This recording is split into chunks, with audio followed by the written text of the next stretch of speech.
Achewillow, Season 6, Chapter 2, Yesterday's Whispers. The culling was brutal.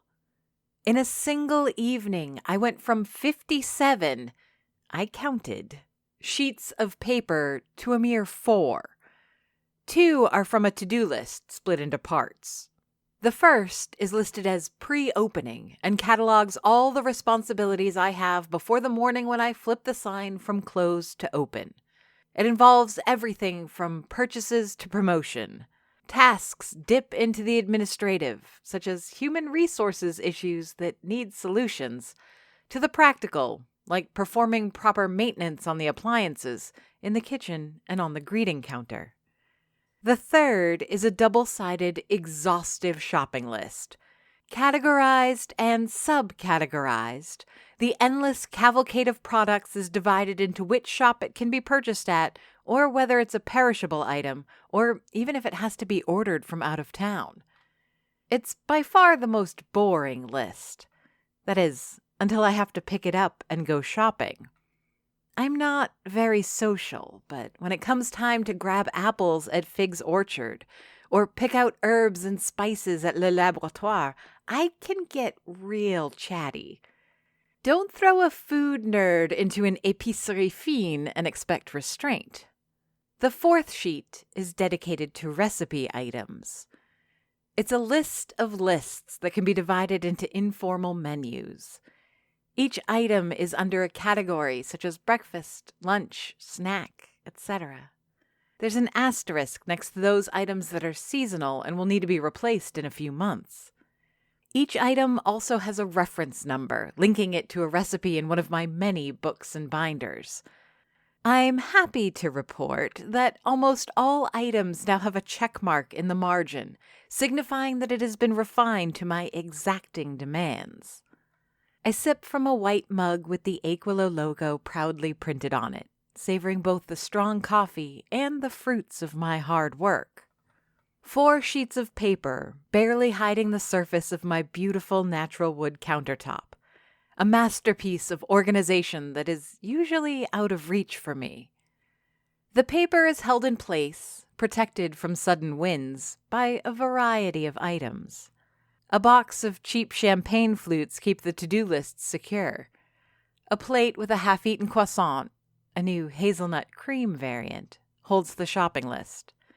Meanwhile, the recipes are pressed down by the corner of the Dufour recipe grimoire, the massive recipe book that all the Dufour women used to keep their most precious culinary innovations in. I continue drinking my coffee, surveying my accomplishments with pride. Am I a bad person for finding motivation in the most vile corners of my personality?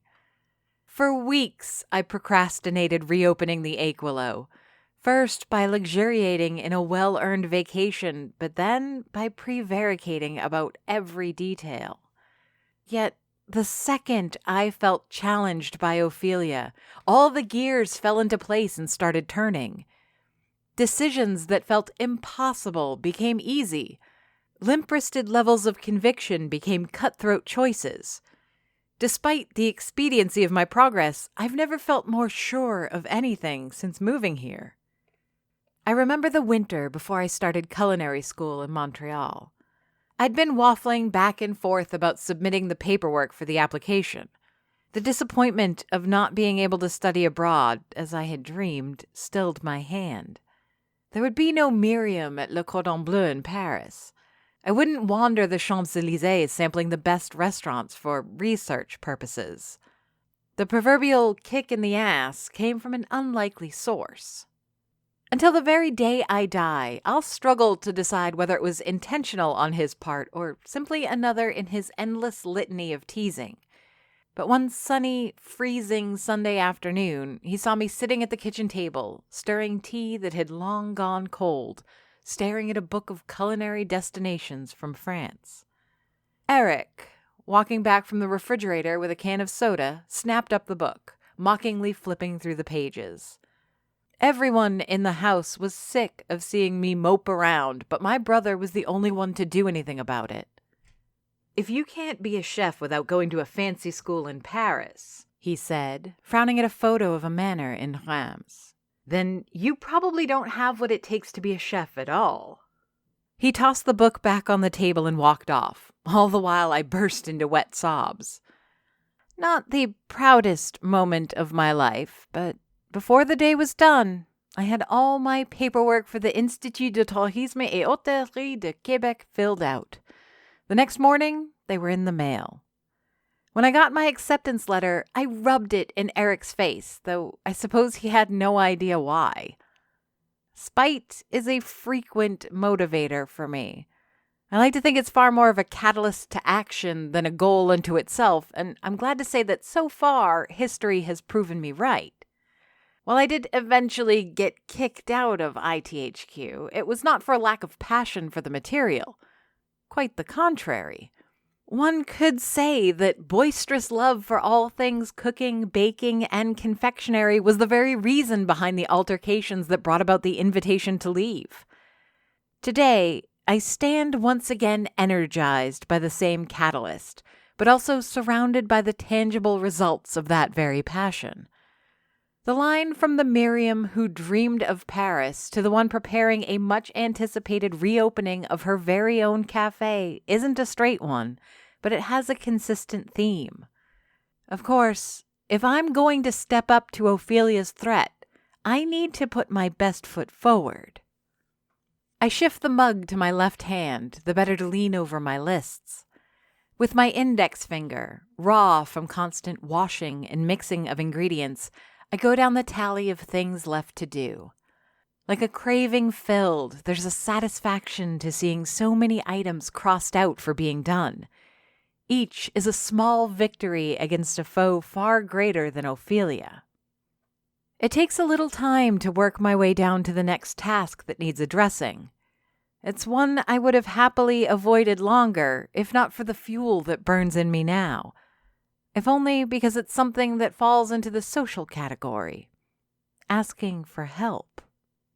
Stefan. It's the only description of the task, but it says everything. The journey to Clothos Tower is uneventful. Gray skies make me wonder when the last time was that I saw the sun, and the weather, gentle by winter standards, makes for a pleasant walk. No snow behind which silhouettes might hide their identity, and the ice on the sidewalks has been covered in salt and abrasives, preventing anyone from slipping and fracturing their tailbone. Going up the stairs to Stefan's apartment, I'm a little surprised that he decided to remain here. Most people tend to flee the place where they suffered tragedy. Maybe this is just something to expect from Stefan, a man seldom moved by emotions. In fact, as I knock on his door, I realize that this odd behavior on his part is one of the rare things that make the man interesting. If you know Stefan as I do, you realize the scale of that breakthrough. "Oh, hi." It's not much of a greeting, but it's no less than anticipated. Stefan is a tall man, lanky to the point of being skeletal. He's not out of shape, it's just that his shape is that of a pencil. He wears the drabbest clothes, a blank black t-shirt over black jeans, and an empty expression. I can tell he's smiling, not because of anything going on with his lips or cheekbones, but because of his eyes. Stefan squints a little when he's glad or happy. Any more exuberant expression is reserved for ecstasy and euphoria, I presume. "Hey," I say, accepting his silent invitation to step inside. "So I'm opening up the Achewillow again." "So you say." "No, for real this time. I've got a date picked out and everything. I just need to make the announcement official." A subtle raising of an eyebrow tells me he's either curious or incredulous. I've always disliked Stefan's apartment. The sterility, which is very characteristic of him, is on a wavelength that runs opposite to mine. His vibration cancels my own, leaving behind an uncomfortable silence. It makes me feel flavorless. At least there's no dead body on the couch this time. "And I was wondering if you'd like your old job back." The urge to drizzle pleasantries over the conversation is damn near killing me. How have you been? What have you been up to? All these questions that normal human beings, friends, ask each other are things Stefan treats like filler. He acknowledges them, responds to them, but ultimately finds them pointless. I like to think I'm not that much of a gossip monger, but this is another type of silence from Stefan that I find difficult to navigate. I'd love to, he answers, pouring water from a jug into 2 glasses. Work has been on and off for a while now. I'd heard that Stefan's skills have been in demand here and there. Helen hired him to do some filing for her. To imagine these two in an office for days is like trying to imagine what it feels like to be inside a black hole. A school from out of town had him lay out some forms, all tasks he's perfectly suited for, but something tells me that despite his bland, tasteless personality, Stefan enjoys working in more dynamic environments, like the Achewillow. But I can't, he says, offering me a glass of water. At least, not just yet. I take a sip of cold water, hoping the glass might hide my disappointment. Now what am I going to do? Achewillow doesn't have a deep pool of potential employees, and I liked having Stefan at the cafe. He was the shadow to my light, the yin to my yang, or whatever. He was my normal friend, the least Achewillow person in my immediate circle. Opening day is going to be difficult, and I'll have a lot on my plate. I need a second fork to pick at that meal, and if not Stefan, then who? Are you sure? I can figure out a sort of welcome back bonus. I'm sorry, he says, shaking his head. I landed a small contract as a production assistant on a web series. It's a small thing, but it's going to keep me busy for the next couple of weeks. I know better than to try to get Stefan to break a contract. If official agreements were a religion, he would be a priest, if not a cardinal. I like to think I saw disappointment in his eye, or maybe the slump of his shoulders as he delivered the bad news. I doubt it compared to the volume of my own letdown. The walk back to the Achewillow Cafe is one dominated by circular reasoning. It starts with the feeling of how much time I wasted on this trip. After all, this could have been a text message or, mother forbid, a phone call. We could have settled this in minutes instead of my trudging through snow under gray skies for almost an hour. But this leads to just how impersonal that would have been. Well, I'm sure Stefan wouldn't have cared, or wouldn't have shown if he did. I needed this to be momentous. I'm reopening the Achewillow. I'm bringing the gang back together. A text message wouldn't do. So we end back to how precious my time is these days. That to-do list on which I wrote the name Stefan still has a lot to address. I could have knocked down 1 or 2 of these tasks during the time it took to be disappointed by a friend. And that's the crux of it. Stefan is a friend and deserving of the extra attention, especially if I'm going to be asking a favor of him. So it goes, round and round. I've adopted the stupidest Ouroboros as a pet, and I keep him caged in my mind. Gloved fingers struggle to unfold that dreaded list. Part of me hopes that I wrote down alternatives to Stefan, that I'll find other candidates next to his name, but I know full well that I did not. Maybe, instead, I can find another task that needs doing while I'm out. Surely there's an errand that can be crossed off. I could stop by the post office to see if there are any packages there for me. Didn't I want to drop by Mr. Costa's restaurant and ask where he gets his menus printed? Or should that also be a phone call? The walk takes me past Pearls of Wisdom, Ophelia's knitting shop. The sight of it stokes the fire of incentive. The bullet points on the list in my hand start to look like targets, and my pace hastens absent of my will. It's childish, I know, but I anchor so much of my impetus on this immature competition that I've come to enjoy it. The restaurant business is never stale, but ever since Ophelia's threats cracked the dam of my ambitions, it's been difficult not to ride the wave that spilled through. Quickened steps, or a gust of wind, or perhaps a combination of both, rip the paper from between my fingers. Slippery wool gloves are probably to blame, but that matters little. One moment, I'm doing mental inventory of potential errands. The next, I'm watching my tasks take flight down the road behind me. White paper over white snow, dancing clumsily on the sidewalk. It soars over the bank's awning, only to spiral back down to rest next to a puddle, only to take off again at the passing of a car. The longer it stays in the air, the more likely I am to lose the damn thing.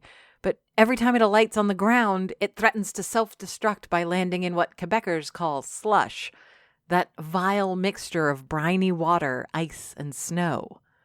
A smarter, more modern person would have kept that list on their phone. I could even have had little boxes next to each item to check with the tap of my finger. But I like my pen and paper the same way I like my manual coffee grinder. What it lacks in efficiency, it more than makes up in intimacy. And list-making, like cooking, is an intimate affair. Fancy notions now that I'm chasing the only copy of that all-important list down Rue Principale. My boots and heart race, the former after that damn sheet of paper, the other after solutions should the inevitable happen. I almost catch the list once, leaping as high as I can to graze it with the tip of my fingers. It's when I'm on the verge of giving up, when my mind starts to turn to how much of the list I can draw from memory, that fortune decides to smile on me. Amongst the crowd of Achewillow residents, either indifferent, ignorant, or too surprised to help, one heroic soul steps forward. Surrounded by locals all wearing their thick, colorful wool scarves, he marches through the slush like a soldier, his neck protected only by a thick beard and a collar of flannel jacket. He doesn't so much catch the paper as it catches him, flattening on his broad chest by the same wind that ripped the list from my hands. Most people would swipe at the random detritus, tossing it to the ground or allowing it to float away once more. Not this champion. Instead, with calloused fingers, he grabs the sheet in his hand, holding it fast, smiling at me the whole time. Miriam Dufour? I put the brakes on my run so suddenly I nearly slip into a puddle myself. He's not a local. That much I knew at a glance. I must know 99% of Achewillow's residents by look, and at least half that by name. But even those I don't recognize directly, I can identify as locals. I think anyone who's lived anywhere with a personality will know what I mean. There's something intangibly familiar about those who share your space, assuming that space has enough character. However, he knows my name, which doesn't leave many places of origin for the man. I squint as if I'm trying to guess the flavor of a scone by looks alone, trying to pick out familiar details telling me if it's made with cheese or blueberries. Is he from high school? A friend of the family? What ingredient makes him what he is? The doubt must have been naked on my face. Not that there was much effort to obfuscate it by any means, but his widening smile told me what he saw. No idea who I am, he asks, folding my paper neatly along the already existing creases. Not a clue, and I'm not sure how embarrassed I should be about it. Does this help? He lifts the list in his hand to hide the bottom half of his face. Without the beard, I can concentrate on his faded blue eyes and thick auburn eyebrows. I can imagine a receding hairline and ears with a half-dozen piercings each under his toque. I'm also reminded of a young man who'd constantly forget to sift flour, was unable to separate an egg to save his life, and would mistake salt for sugar at an alarming rate. A young man we all teased for succumbing to his nerves and forgetting every skill that got him into cooking school in the first place. Bert? I ask, craning my neck as if getting a better look at him might confirm my suspicion. Got it on the first try, but you can call me Bertrand. Not a chance, I answer, jubilant despite myself. What the hell are you doing in Achewillow of all places? Not an empty question. I've never been close to any of the other aspiring chefs from cooking school. Bertrand least of all. Hungry and ambitious, the only people I wanted to associate with were those I saw as either competition or potential future colleagues. Bert qualified as neither. We all imagined that, should he somehow squeak through the system with a degree, he'd be lucky to become a sous chef in some chain restaurant. There's no room in my imagination for Bert to be an Achewillow seeking me out, and even less for a chance encounter. Yet, there he is, trading my all-important to-do list for a moment of my attention. Working, he says with some measure of pride, if you can believe it. That's when it hits me. All this time that I've been in Achewillow, fighting demons, wrangling ghosts, and learning to spice my cooking with a bit of magic, time kept moving for the outside world. The students from ITHQ, Bertrand, Naomi, Sarika, and all the others must have graduated by now. But if Bert is working in Achewillow, a town with so few restaurants that they can all be counted on one hand, it leads to a single, all-important question. Really? Not many options in these parts. Where are you cooking? He laughs. It's a little forced, a little sincere, and completely uncomfortable. The kind of laugh that's less about mirth and more a smokescreen for one's shame. Oh no, he answers, cutting the laugh short but still smiling. I'm not cooking. After you left, things kind of fell apart. Gagnon got fired a few weeks later, and his replacement, well, let's say he did a good job of making me realize the kitchen wasn't my place after all. I did a technical certificate instead. I'm a cameraman now, but I'm looking at doing an apprenticeship with a director of photography. Wow. The certificate doesn't impress me. I'm happy for Bert, especially knowing he's got a plan attached to his new path. His performance in the kitchen did not befit someone passionate about the culinary arts. If asked where he would one day want to cook, Bert would get a distant look, like a man trying to make up a dream he's never had. Then he'd claim anything would be fine. The kitchen is a fierce battleground. It has no pity for hesitation and lack of conviction. While it's great to see a newly motivated Bertrand, that's not the news that stuns. They fired Chef Gagnon. Just like me, they threw him to the curb.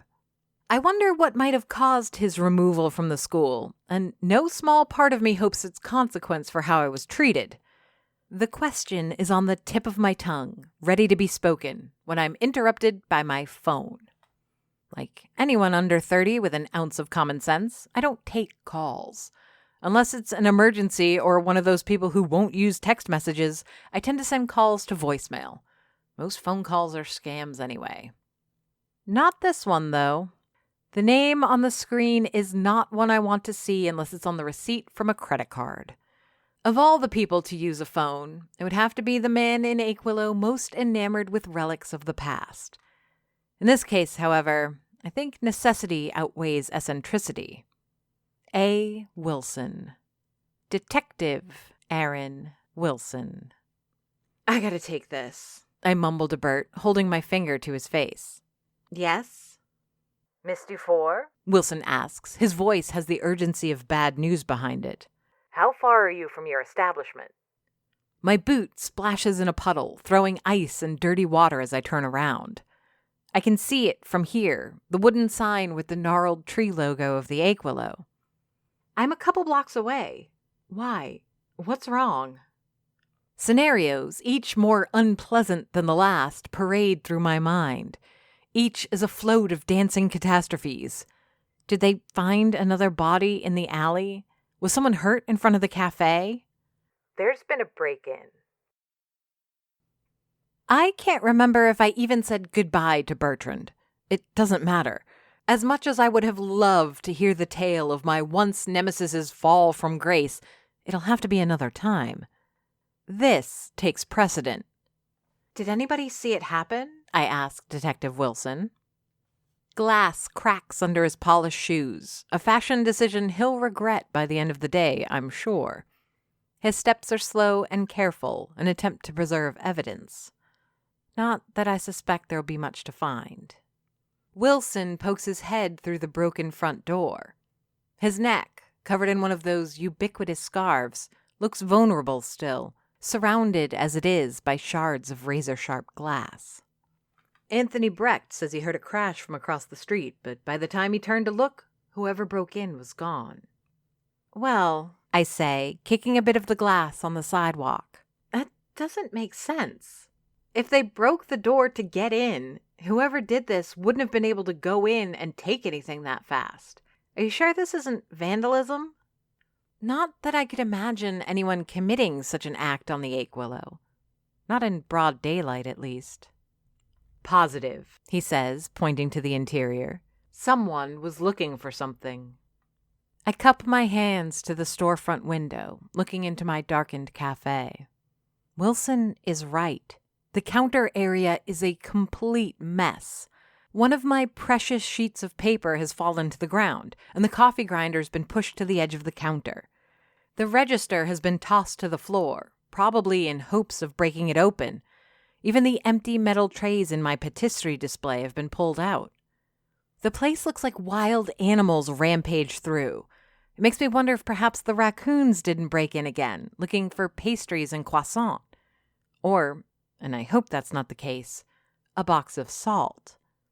They've never been that destructive in the past, and I can't imagine how they would have broken the glass door either, or why they'd need to. Are you going to investigate? I ask the passive Detective Wilson. Apart from looking around, he's not doing much of his job. He'll occasionally glance at his watch, but otherwise, he looks like he's waiting. Not until Julien gets here. Your front door is on the Canadian side of the border, where I've got limited jurisdiction. And Julien's been prickly as a pineapple about that kind of thing lately. Doesn't like my boots all over his living room, I gather. Well, I'm not waiting. Without waiting for Wilson to stop or contradict me, I pull out my keys and open the door. It feels strange to do so, what with the gaping holes in the glass, but I'm not about to crawl through the toothy mouth created by the intrusion. I flip all the lights of the Achewillow on, the better to get a good view of the damage. Perhaps I'll see some footprints on the tile. After all, with the weather being what it is, no one coming from outside could do so without trailing muddy water and snow. Yet, there's nothing there, not even a hint of raccoon tracks. The carnage, while thorough, is limited to a small portion of the dining room. None of the chairs or tables have been disturbed, and a quick glance through the kitchen door tells me that no one's been there either. I allow for a quiet sigh of relief. I've seen the Achewillow in far greater disrepair, and although it's been years since, I don't think I could stand to witness that level of destruction again. Everything about the scene bothers me. The back door remains closed and locked, eliminating it as a point of ingress.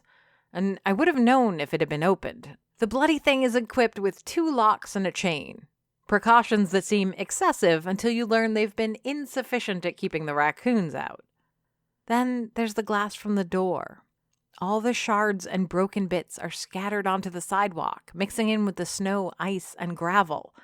Apart from a stray piece here and there, none of it wound up inside the Achewillow. Whoever broke the glass, they did it from inside, trying to get out. Wilson walks behind me, following my eyes and taking note of everything as he sees it. He's even pulled a little spiral notebook from that beige raincoat of his so he can keep a record. The register, save for a small bump on the side, looks perfectly intact. The same cannot be said for the ceramic tile that broke its fall, however. It's cracked like the surface of a creme brulee and will need replacing. I'm glad the coffee machine remained untouched. Despite our contentious relationship, I would hate to see it damaged. Not only because it looks incredibly expensive to repair, but also for the iconic significance of the machine. The Achewillow wouldn't be the same without that cantankerous contraption. It's a relief, after this brief inspection, that nothing permanent has gone missing or been irreparably damaged. While I still can't piece together the series of events, it looks like the thief tried to crack the register, but ran when faced with failure.